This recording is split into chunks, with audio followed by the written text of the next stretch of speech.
Hey, everybody. Welcome back to another episode of the Traveling Therapist Podcast. Excited to have our guest today. I actually just met with her on her podcast, which was so much fun. Geleen Antonio is here with us. So she's not a therapist, but she's very immersed in the therapist world. She lives as a nomad, and we kind of been like just chit-chatting and kind of geeking out about all nomad things for a little bit.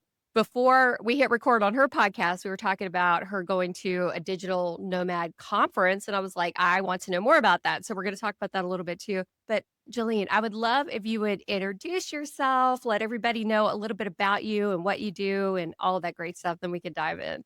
Yes, amazing. Thank you so much for having me. It's a pleasure to be on your podcast and have this conversation with you today. So, yeah, I'm Geleen Antonio. I am the founder of Travel Not to Escape. And I really find it is at the intersection of both the mental health world and the travel world. I, as you mentioned, am also a nomadic traveler. And so through this process, I've been doing this for 5 years now. I've realized that travelers have issues and challenges that they go through that are very unique to this lifestyle, that while they're going through it, don't necessarily have the same level of access to mental health support because of licensing restrictions and not really knowing what's available for them in this world. And so I have married my love for travel and being in this lifestyle with my corporate background. So in the corporate background, I was actually working in healthcare consulting, doing operations, automations, financial modeling, really a lot of things in the consulting Yeah. world and working in tech as well. And I started thinking, how do I really help this population that I'm part of while also still using some of the skills and experience that I had worked hard for in the corporate world? And so that's where I've landed here. So I host a podcast through Travel Not to Escape. And that's actually, we've pivoted into a full media platform. So having a blog and we're on YouTube now. And so I really want this to be the go-to mental health resource for travelers. And within this media platform, having these resources like a therapist directory that has therapists and mental health providers and coaches that actually can provide services to this traveler community. Being, I was talking to you earlier about a mental health summit, but travel mental Yeah. health summit, really addressing the issues that we face and having those experts actually connect with those that need it so that there's that direct connection. And because that's the biggest issue is as you're traveling around the world and you're facing something, you don't want to go through the days of research to try to find one person that may be Yeah. able to see you. So really trying to shorten that path and make the services more accessible to travelers is my purpose. I love that so much. I can't wait to be able to share your directory with people in the traveling Yes. therapist group, even because I mean, probably 3 times a week, somebody posts, like this morning, somebody was like, can anybody see a couple in India? They need a Yeah. Christian counselor. It's like Yes. anybody, any takers, so it's going to be really cool to be able to say, well, here's a directory you can check out. And even for the Mhm. traveling therapist, so they want to get on the directory to be able to share their Yeah. expertise. Even for myself, like you wouldn't believe this knowing me probably because we just talked and all this stuff, but I have this terrible fear of public speaking. I hate it, right? So even recently I decided like, okay, I want to find like an art therapist, ART, like accelerated resolution Mhm. therapist to see if they could just knock out this public speaking issue I've got. But of course, right, I move to a different state every couple of weeks. So it's like, how am I going to find a therapist licensed right now? I'm in Florida and then be able to still see that therapist if I go over to Texas where we're planning maybe to go or Virginia or whatever. It's really hard to do that, to find continuity in mental health care. So this is Yeah. really important to have. Yeah, I'm so grateful that you see the value in it because it's been something that I had to struggle through trying to find a therapist that would see me across the different states and countries that I was going to. And the consistency is so important in mental health care. And so, how can you get that consistency? And so, that's really where the heart of the directory is. And at the moment, haven't launched the interface yet. The process of vetting providers is actually where I'm at the moment because I want to make sure that people have the proper training and credentials to be able to provide care to the traveler community so that there's some validity as well of being on this directory because as you know with the licensing changes across borders across states there's really no major consistent factor. You have to do the research yourself and so like, okay, I'm going to go through and we'll just do some personal vetting using the experience that I had from my past of, understanding what licenses is and doing the research. And so that's really, I think I'm probably going to offshoot that as a whole separate database as well of like, can I see patients if I'm in this location? Yeah, And that'd be yeah. great, especially with your tech background. You could have like an algorithm that's like, "Hey, I'm here. Yes. Can I see somebody? Who can I see here?" Like that would be awesome.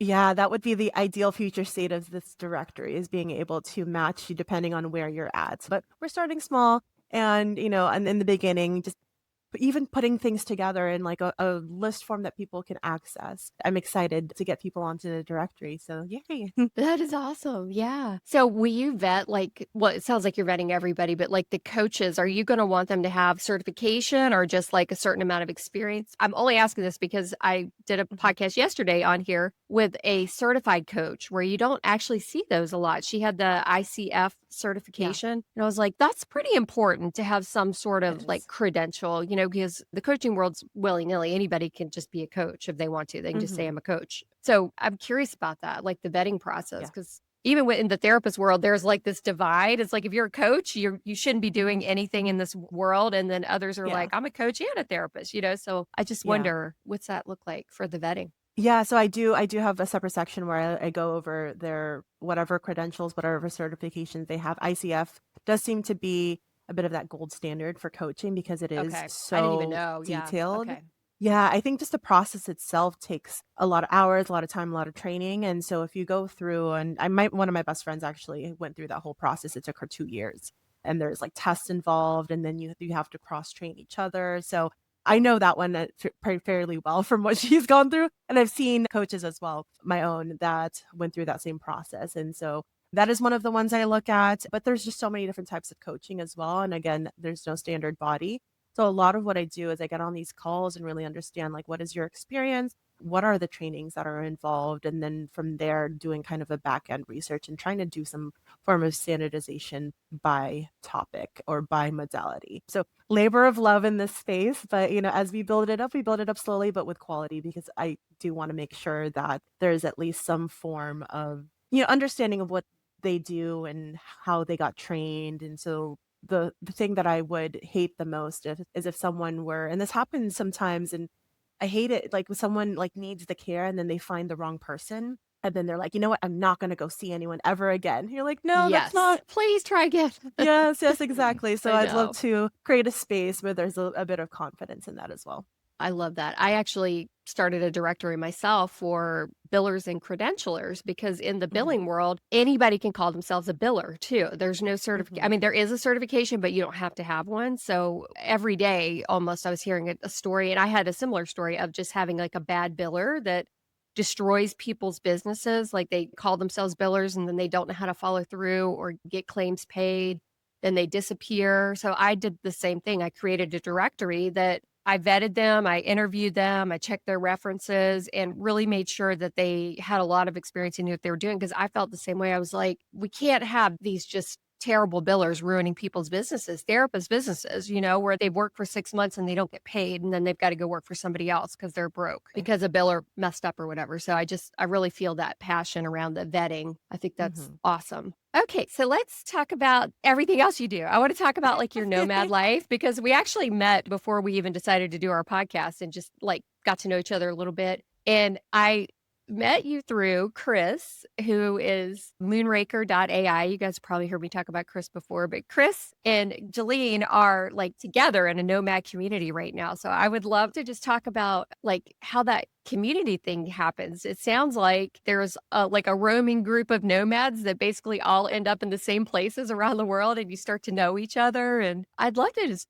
talk about that part of it. I think it's so cool. Exactly like that, actually. So I started off as a solo female traveler, and I still am a solo female traveler. But when I was in that backpacking phase of my life in my early 20s, the only way that you thought you could make friends was through hostels. Or maybe you go to a group tour, but then those connections are so transient and they're not necessarily in the same place as you because they're just there quick, easy, and then they leave. And so as I started traveling initially in the US, I still kind of had that mentality of, oh, where do I find these people? In the US, it's much harder to find these communities. So when I started traveling internationally, I started looking at Facebook groups. And, of course, you founded a huge Facebook group. So I think like community, we all gather somewhere, whether that's online or in person. And with the nomad community, with so many people in this lifestyle, but in so many different locations, like Facebook or these online communities really are like a big source of our connection. So I joined a few of these digital nomads around the world group. There's a digital nomad fill in the blank city group everywhere. So you could do digital nomads in Mexico, digital nomads Playa del Carmen, Asia, Bali. Like there's a digital nomad group for everything. There's also an expat group for everything. And from there, you see who are the most active members, and there's usually posting a bunch. And from Facebook groups, there's also a ton of WhatsApp groups that are formed. And WhatsApp groups I find are the ones where people are actually doing things and connecting and doing meetups. And so in any given time, if you once you join the Facebook and then you find the WhatsApp groups, you can drop into any of these cities and there's a weekly dinner that's planned. There's a weekly pickleball event, whatever you hiking, Sunday hiking every week, right? Because all of us, we like to do very similar things. We just want to do it with other people. And so that's the beauty of them is once you find a way to tap into it in any city, you are never alone. And so the way that I even met Chris, right? So I got to Vietnam in July of last year and I didn't know a single person, like zero. That's actually the exciting part for me. I tried to test myself. I'm like, if I don't know a single soul in a brand new city, brand new country, don't even speak the same language, how long will it take me to make a friend? Oh my And I gosh, I love that. and it's like it's hours at this point. Like Oh, wow. I actively have to tell myself, do not meet anyone for 2 weeks so you can settle, so you can focus. Mhm. Otherwise, once I turn on that switch, it's like, oh, okay, within the hour, I will find the groups because it's all the same strategy. So for example, in Vietnam, I had actually connected with a couple on a Facebook group. And one guy had said, hey, I'm gonna come to Da Nang, Vietnam with my fiance and I do connection coaching. I help people, with their social anxiety, help them build their businesses. And I was like, oh, I'm kind of doing something similar. Would love to connect. So once he got to town and I got to town, day one, really, I was at a cafe and I was like, oh, yeah, I'm at a cafe. And he came by, his fiance came by, had a few hour chat. I'm still really great friends with them to this day. Like we both stayed in Da Nang for an extended period of time. I've been here like 7 months now. And actually, his name's Andra. He's telling me the whole time, I'm going to move into this house. Like I have a friend who wants to connect with other friends. We're going to do this co-live house. We're just waiting for finding the place and the people, but we're going to do this for a few months starting in early 2025. And so they did. I got back to town in Vietnam and he was living in this co-live and he said, you have to meet one of my roommates. He also works with therapists and you guys will connect and there's like so many collaboration opportunities. Like he was like very pushy and he's like, you guys are going to connect. And I was like, okay, I appreciate you. So yeah, in the kitchen, he introduced me to Chris, his roommate. Oh my gosh. And that's how Chris and I got connected. It was like, okay, Andra wants us to talk. There's something here. And then as soon as we started connecting, we realized, wow, we do really have a lot to collaborate on because I work with therapists in optimizing their processes, incorporating AI, doing the operations from a fractional perspective in the consulting. And then Chris does, as you know, SEO. And as we were talking about therapists and traveling, of course, you naturally came up. And Thanks. that's how we got here. But isn't that how like small the world is, That's right? Like from a Facebook amazing. group to in person to now us connecting on this podcast. That's so cool. So a co-living house, like, does one person rent it and then it's like 10 bedrooms or something, and then everybody just chips in? And are there Mm. like leases you have to sign? Like, I just want to know all the details. It's a couple ways that you can do this. And so the way that they had done it is one person worked with an agent. And so I believe in this case it was Chris. Chris worked with someone that was local that helped them find the location. And then from there, they have a short term lease. I believe it's like a few months for them. And then each of the roommates then contributes depending on which of their rooms. So this one is one of those where it's like they arranged it themselves. But because, as we know, nomads love to connect with each other, there are a lot of these co-lives that are created as a form of a business. So if you wanted to drop into a city, there's actually a co-live Facebook group. Of course, there's a Facebook group for Oh, everything. cool. Yeah, So there's a of course. co-live digital nomad Facebook group. There's various websites, but you can drop in and find a city that has a co-live and it's already set up and the it's not a hostel.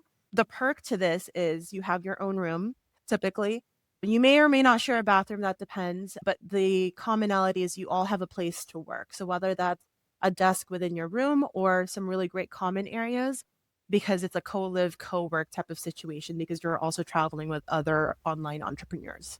Yes. Like, even between my boyfriend and I, it's hard. Like, he's getting ready to go into a meeting. I'm in a meeting. It's like, how are we both going to have meetings in the same place? You have to really think about that stuff. Yeah. And then I would assume all of these have great internet connections, I would imagine. Yeah. Cause that's always a struggle for sure. Yeah, and events as well for connection. So dinners and Oh, meetups and of course in the nomad world, ice baths are huge and like really? yoga. Really? Yeah, Oh, ice baths and breath work. Every collab I feel like has some type of ice bath breath work events that they do. that is amazing. Like what, in the house? Like an ice bath Yeah. in the house? Really? Yeah, you should ask Chris about this. They have an ice bath in the house. Like a spa or like something that you actually like freezes the water? No, so it's like an inflatable or collapsible Oh, little bigger than a trash can, like a body size you can go wow. in, a little tub, and they order ice every day and they fill it up. And so that's their ice bath every morning. Are you serious? Do you do it? I did it when I was in Bali. I had a membership to a gym that had an ice bath. So after I would work out and do the sauna, then I would do the ice bath. It was a very popular thing, of course, in Bali. And depending on the season here in Da Nang, they do it on the beach where they bring a couple of these ice bath tubs to the beach and they do a meditation, a yoga, and then they take turns doing that ice bath. That is so cool. I mean, I never would have thought these co-living houses have ice bath breathwork things that they do every week or whatever. That's really neat. Yeah, Yeah. it's a whole different world. Once you realize this is out there, you're like, whoa, this is actually insane how connected and how small this community is. Because now that I've been doing this for 5 years, I've realized I've run into the same people over and over again, which you wouldn't think since you're all traveling around the world with so much freedom. But there are certain locations specifically for remote workers that end up being better than others because there's this unique combination of things that we need out of the city. One of which is, as you mentioned, strong Wi Fi. You want a strong community as well, where you can drop in and there's events already happening. Good accommodations. So, whether that's something that has the things that you need, natural lighting, and like the components to make you actually feel comfortable living there long term. And then the balance between the standard and the cost of living is also really important. And then the variety and the things that you can do within that city. So, if there's like mountains and a beach and a city, like that's the trifecta of what a nomad would love. Yeah, that sounds pretty good. It sounds ideal Mhm. and good internet. Yeah. Yeah. Yeah, exactly. So when you think about that, there's certain cities that come to mind. You mentioned Playa del Carmen is one of them, Mexico City. You also have Medellin, Colombia, Buenos Aires. You have on the Europe side, Lisbon, and a lot of cities in Spain, Valencia, Malaga, Barcelona. There's the islands as well. The Canary Islands are huge nomad hub. And then on Asia, you have Chiang Mai, you have Da Nang, which is where I'm at. You also have Bangkok and, of course, the whole island of Bali. So when you think about the seasons on top of that, where like some areas are better than others because of the season, then you start to realize we're all traveling in the same season. We're like these little migratory birds. They're like, "Oh, will you be here for the South?" "Yes." "Okay, yes, Yeah, that's everybody where all we're is. We're going." all moving Yeah. on April 1st. Yeah. We're all moving to blah, blah, blah. Yeah, and it usually follows the actual seasons, and so you'll see from That's January, amazing. February, March, you'll have, like, a hub, and then if you get in, for example, at the end of March, you'll notice that there's a shift where a lot of people are leaving during that time period, and a lot of people are coming. Because that's happened to me a lot where I'll get into the end of the season, and then you have, like, a couple weeks where you're, like, waiting for people to come in. So it's also funny in that sense. That's so interesting. And then I would imagine it's around visas too. Like you could only stay a certain Yes. amount of time in a certain place, and people maybe do visa runs together. Like I've talked to somebody else who's like, "Yeah, we're all doing a Yes. visa run next week," or Oh, yeah, yeah. like Vietnam is a maximum 3 months, for Oh, example, so okay. that visa runs are common Oh. here, yeah. So what do you do for your visa run then? Because you said you've been there, what, 7 months? Yeah, yeah, so for me, it's actually aligned with conferences that I've had to go to, so for the Oh, first time, nice. I left to go to South Korea to go to an AI conference, actually, so that was really Oh my good. Yes. That one was South Summit. It was an AI, deep tech and AI conference. They had like Cool. robots. It was so cool. From there, I came back to Vietnam and then I spent Christmas in the Philippines. So that was my second Mm. visa run. And then I went to Thailand and then I came back. And so now I'm on a different visa. How long do you have to stay gone? Like 24 hours or? So you can't apply for a new visa until you are outside of the country. And it takes like 4 days for the new visa to get approved if you're doing it on your own. So at least the amount of time to get it approved. It's so interesting. Yeah. I mean, we stick to the United States mostly, especially because the job my boyfriend does, like he has to be in the US for some of these contracts he gets, but it just seems so romanticized to me to hear you guys living in these nomad co-livings and you're just all kind of going around and just doing these visa runs. It sounds so cool to me. If I was single, I probably would be doing it. What'd you say? Yeah, yeah. It's like study abroad, but like in our 30s Yeah. and 40s. I love it. Yeah, I'm probably too old too. I'm almost 50, so I don't know. No, no, not at all. There are people, the nomad community is very varied. And actually, I Yeah. have friends that are in their like 60s Well, that's doing cool. this solo. Yeah. Oh, So neat. it's actually like, I don't think there's an age limit to do this. Yeah, probably not. Okay, so when we first met, you were telling me about, like, where you are right now. You were just telling me, like, yeah, well, everybody moves here during this time and this time. Can you tell me? It was like 5 places you were saying that y'all kinda do this, like, Yeah. run, and I was like, "I'd love to just give this tip to the traveling therapist in case they ever wanna do what you're doing." So you just, like, break it down, like, how you guys Yeah. do the area that you're in right now?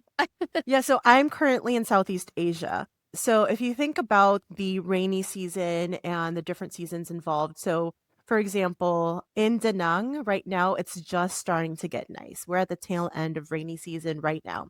So if you're going to be living in central Vietnam where I'm at, I would probably recommend April, May, June as the best months to be here because it is going to be sunny, but not so humid, sticky hot. By July, it's that very, very hot, hot level. So you would come here and you would go April, May, June in Vietnam. And then once July hits, you have an option to go to, let's say you could go to Bali. The weather is actually quite nice in Bali during that time. So you do Bali, July, August. So Bali's a 2 month visa, not a 3 months. So you could do Bali, July, August, and then you could renew, come back September, October. And then around October, that's when it starts to get a little rainy.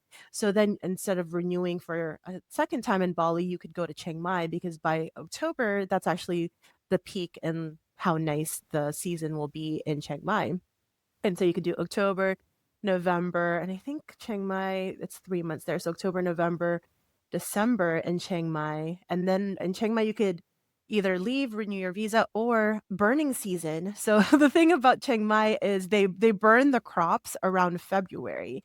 So you don't necessarily want to stay past February because then the air quality is not so great there.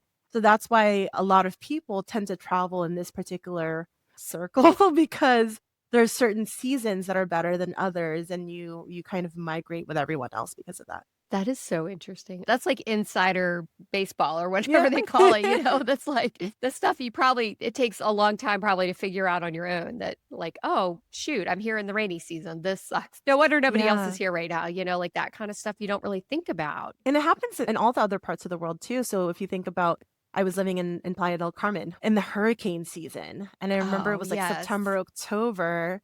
And I was like, oh, I would really like to avoid the hurricane season. I was like, where is everyone? And everyone had gone south. I think they had gone to Oh, Medellin or they had gone to Buenos Aires around that time because that's around the time where it's much nicer south of the equator. And so instead of remaining in Mexico, a lot of people go south to enjoy the summer. So it's also depending on what region. And I feel like a lot of people, once you end up in one region, you stay in that region for a little bit until you choose to move and then you travel within that region, the next region. So, like, for example, I've yeah. gone through all of Southeast Asia because it's so far. And then next, I'll go all through Europe. But prior to Asia, I was actually all through Central and South America.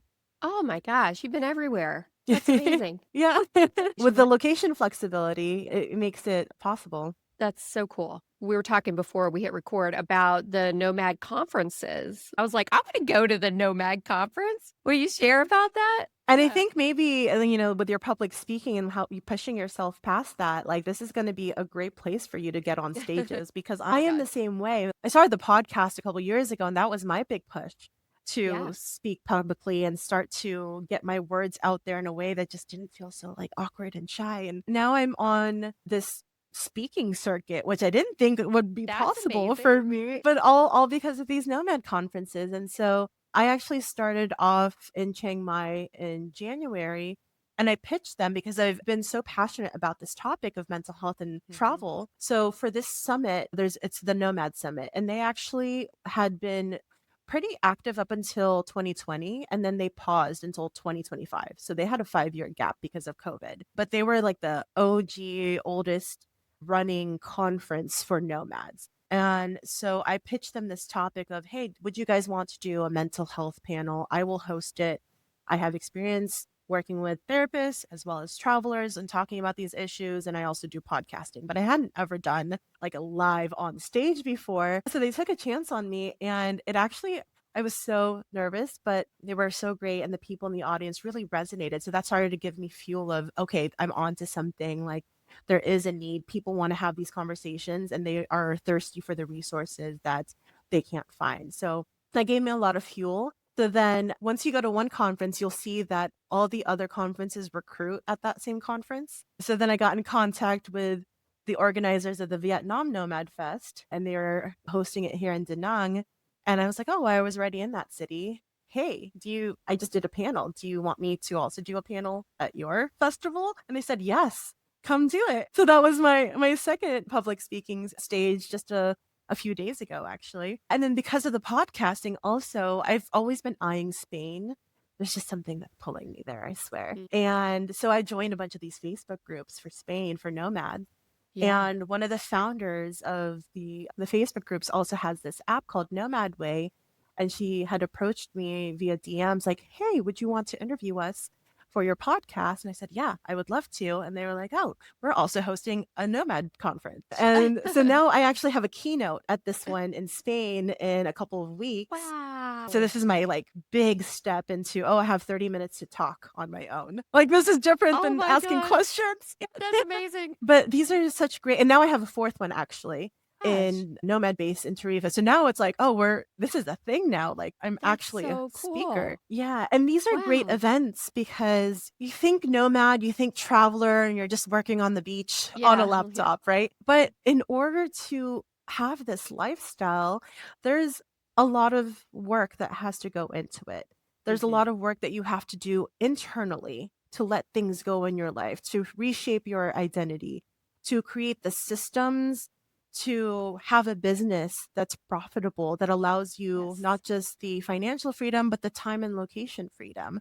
All of the things that you talk about on your podcast and in your community. But we're all scrambling around the world trying to figure out like how to learn this on our own. So these conferences are great because it's a way for us to connect with people who have done it already and really learn from them. And so it's a lot of people who are steps ahead of us that can then connect, share the resources, and then we can connect in community together to do mastermind. So I actually today just went to a mastermind that was hosted, and we formed groups of 4 and we talked through our business problems together and gave each Wow. other advice. So that's really what a lot of these So cool. conferences do. Yeah, it gives you a chance to network with people, learn new skills, and push past your fears. Yeah, obviously. Yeah, that's a big one to do a keynote. Mhm. That's going to be amazing. So, leading into that, could you tell us about your business, like what you do? I mean, you also help people systemize their businesses, right? To make them run more Yes. smoothly? As I was trying to figure out, like, how do I use my skills from the corporate world in this space? And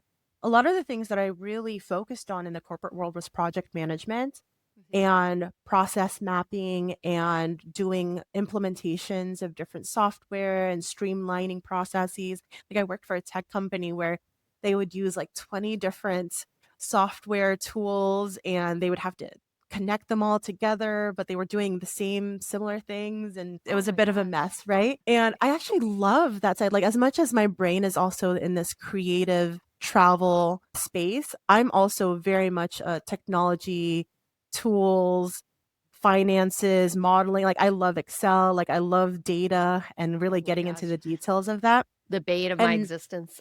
yeah. The details. Oh, yeah. Yeah, so I love it. Like, I geek out on like, oh, what formula can I use, or like what connection will do this to that, and like how much will this cost, and the return on investment of this software. And so that's what I geek out on is I found that a lot of mental health providers like also have these like big, bold, creative ideas, but they hate the details. They want to reach a global audience, but there's so much back end work to be able to actually accomplish that they start to get bogged down. And so I really take it step by step. We start off with let's map out your systems. Do you even really know how your whole practice works? A lot of it is just in their heads or it's on different Google Docs, different Google Sheets, emails, notepads, etc. So the first step is let's get it out of your head and let's get it on to just some framework so we could see where all the bottlenecks are in the practice. How much of your time are you spending on each step? And at which point can you start to replace yourself with an AI tool, with a VA, with a different process that streamlines 5 different steps into one? Because when you started it off, you did it fire after fire after fire because it worked. But in order to get the location freedom, in order to scale and get the time freedom, you really have to take a step back and have that higher level look. And so that's what I really help with is let's make a process map. Let's look at your systems and see where there's bottlenecks and where we can replace them. And then I look at it from a project management standpoint of what are all the projects that we could do? What are all your great ideas that you have had, but you don't know how to execute? And let's prioritize them in order and understand like, okay, does this mean hiring? Does this mean AI? Does this mean just getting the project done in whatever fashion? Like you just have to do it because it's like the top of the priority list. So that's really what I offer as a service to the mental health providers that I connect with is let's get you from your big ideas to actually making some moves and executing. Or if you're like me, telling me to just put it in a bucket in a note Oh my somewhere God. and leave it until you complete the ideas you already have. Yeah, exactly. Yes, yes, exactly. Let's map out what's involved in it, but then let's like prioritize the list and then systemize it. Exactly. And then I also do because I have the Travel Not to Escape media with the podcast and really focusing on sharing these resources out. I also interview providers and understand their modalities and how they have worked with travelers in the past and highlight the services that they do on the podcast, on the directory, and connect them also through mental health support meetups that I run. There's a need from the traveler community to have these deeper conversations, but I also want them to be actionable. And with a network of people that are experts in this area, we can make this actionable. It's part connection, part community. And then the other part is let's learn something new, a new tool, and then have a guide that we can connect with that will help us if we need one on one support, if we need group support. It's a way for therapists to connect with their target market while also giving a resource to the travelers at the same time. Oh, that's awesome. So the meetup is for like people that would be potential customers for the directory. And you're saying you bring in like experts that would be offering services on the directory On the too. Like directory, how do you deal with exactly. anxiety on the road or something like Exactly. topics like that? ADHD and travel. Oh, that's so cool. Okay. So therapists listening to this, if they wanted to like offer resources to your community, would they like reach out to you and get Yes. connected that way? Yeah, so I've tried to build everything so that all of the work that I'm doing is towards the same mission, whether it's helping the therapist or helping the travelers. If I'm doing one or the other, it's all within the same ecosystem that I'm building. Even the summit that I'm going to be hosting, cross your fingers, in a month, all of that as well is connecting travelers to mental health providers. So if anyone wanted to reach out to me, so my consulting arm, the business arm, and where I house the form for people to get onto the directory at the moment is tntesolutions.com. The traveler version is travel not to escape. And so for the business version, it's TNTE solutions. Got it. Okay. And we'll put the links in the show notes so you guys can connect Yes. right through. So where do you go after this? Yeah. So I just Uh, bought my ticket today, but I have to leave Vietnam in 5 days because of my visa. But I don't need to be in Spain until like the 2nd of April. And I actually have to go back to the Philippines. So, as a nomad, I have left a suitcase in the Philippines that I need to go and get rid of because my family has a house there. So, between Vietnam and Spain, I'll be in the Philippines for a week. And then in Spain, I'm going to be in Alicante for early April. And then at the beginning of May, I have that speaking engagement in Tarifa, Spain. That's Nomad Base. That's another one of these conference or festivals. And then in June, actually, is the biggest Nomad event, which is Bansko Nomad Fest. So that's around like 1,000 nomads, and that's the super event for all the nomads Where's Banscombe? Where's that? in Bulgaria. Oh, Bulgaria. Oh my gosh, that's so Yeah. cool. Wow. Yeah. So if you wanted to go to an event, I think like the biggest one is Bansko. Wow. And when is that? November, you said? June actually. So Oh, like June. end of June, I believe. Oh my gosh, that is really neat. Yeah. Okay, I'm gonna have to Yeah. look up all this stuff and send me the links, all the links. Yes, there's so many and they're so fun. I will say like sometimes I mean, I've been doing a lot of them now this year. So like I realize that there's also a good balance between the networking and then also taking some time for yourself Hmm. to regroup because Yes. yeah, it is meeting a lot of people. Yeah, especially like if you're not super extroverted, it could probably get exhausting Yeah. to be like Yeah. constantly even co-living. I think I love the idea of the co-living thing, but also it's like, oh my gosh, I'm like sharing a kitchen and a bathroom or Yeah. maybe, all of that is kind of like, I don't know if I'm cut out for that, but I'm an introvert, so I have not done a classic co-living in that sense. mm, I've done co-livings where I have connected with a friend and we'll co-live together in a country just to reunite. And so we'll rent like a two-bedroom, two-bathroom, for example. We'll co-live and co-work together. But an official co-living with strangers, I actually have not done that in 5 years. So I'm intrigued. If I find the right one, I would be open to doing it. But I'm yeah. similar where like, oh, but I really like to just be completely alone. Yeah, I need my space, like for real. I hear that. Well, thank you so much. So again, will you just drop your website and all that stuff and just in case Yes. people want to go look you up? Yes, yes, of course. I'll throw that all into the links that you can share in your show notes. But everything really is at Travel Not to Escape. That's awesome. And the directory, when do you think it'll be live or the April. listserv? April. Yeah, Okay, April, but I'm nice. taking people who want to be on the directory. So if you go Okay. on TNTE Solutions, you'll find the form to be added and schedule a call with me. And then that way you're already vetted and I can add you to the directory pages as well. Yeah, please send me the link when it's live because I want to be able to Yes. share it. Yeah. Yes, please. That would be amazing. Well, thank you so much for coming today.